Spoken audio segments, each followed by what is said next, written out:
Hello guys, তোমরা সবাই কেমন আছো? আশা করছি তোমরা সবাই ভালো আছো আর আমরাও ভালো আছি। আজকে সকাল সকাল মেয়ের বায়না ছিল মাম্মার হাতে চিকেন খাবে। আমি রান্না করলে খাবে, না হয় খাবে না। তো কিছু করার নেই, মেয়ে যখন বায়না করেছে আমাকে তো রান্না করতেই হবে। তাই আমি সকাল সকাল এখানে চিকেন নিয়ে বসে গেছি। যদিও এখন সকাল নেই, দুপুর 11টা বেজে গেছে। শীতের দিন তো মনে হচ্ছে এখনও সকাল আছে। আমি এখানে 1 কিলোর মতো চিকেন নিয়েছিলাম। তার হিসাব মতো সব মশলাগুলো দিয়ে দিচ্ছি। আদা রসুন বাটা আছে, হলুদ, লবণ, শুকনো লঙ্কা, তেল, জিরে গুঁড়ো আর ধনে গুঁড়ো আর একটু দেবো লেবু। সবগুলো ভালো করে মেখে আমি এখানে মোটামুটি 15 থেকে 20 মিনিট রেখে দেবো। আমার হাতে আজকে টাইম নেই, আমরা আজকে একটু বাইরে যাওয়ার কথা ভাবছিলাম, তাই তাড়াতাড়ি করছি।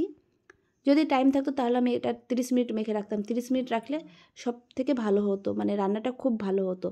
তো মানে 15 মিনিট রাখলেও খারাপ হবে না, তবে একটু বেশি রাখলে ভালো হতো।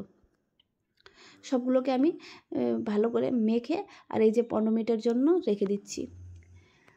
আজকে আমাদের বাইরে যাওয়ার কথা সকাল থেকে হচ্ছিল, কিন্তু মেয়ে উঠে বলছে মামা তোমাকেই চিকেনটা রান্না করতে হবে, নাহলে আমি কিন্তু খাবো না।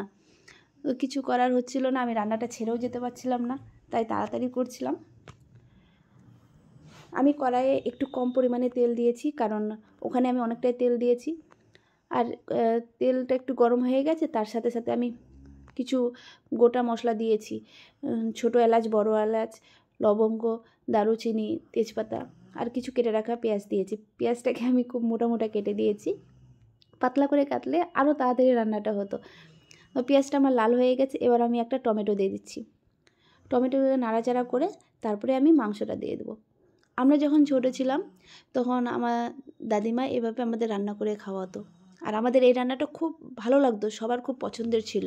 এভাবে মাংস, ছোটো মাছ একসাথে মেখে এরকম করে রেখে কিছুক্ষণ পরে রান্না করতো। আমরা সবাই বলতাম যে এরকমই ভালো লাগছে খেতে, কিভাবে রান্না করেছো। তো অনেক দিন পরে আমার মনে পড়লো যে এই রেসিপিটা আজকে ট্রাই করা যাক।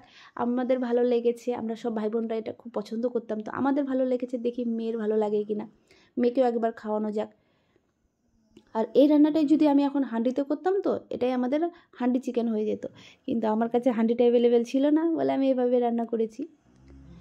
আমার মাংসটা অনেকটা তেল ছেড়ে এসেছে, এবার এর মধ্যে আমি হালকা হালকা করে জল দেব। একসাথে জলটা দেব না, অল্প অল্প করে দেব। জলটা দেওয়ার পরে তারপর আমি কিছুক্ষণ ঢেকে দেব।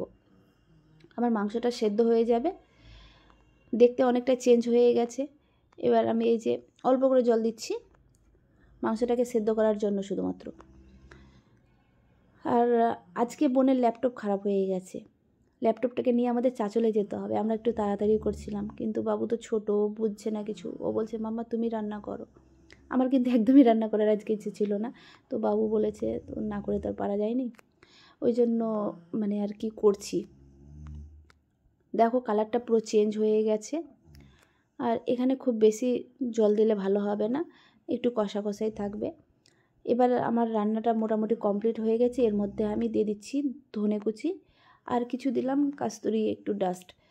না দিলেও হতো, আমার কাছে যেহেতু ছিল তাই আমি দিয়ে দিয়েছি। দেখতে কি সুন্দর হয়েছে, আর সেন্ট খুব সুন্দর বেরিয়েছে। বাবুকে আমি একটু দিয়েছিলাম বাটিতে, বাবু দেখে বলছে মাম্মা দারুণ হয়েছে, দারুণ হয়েছে।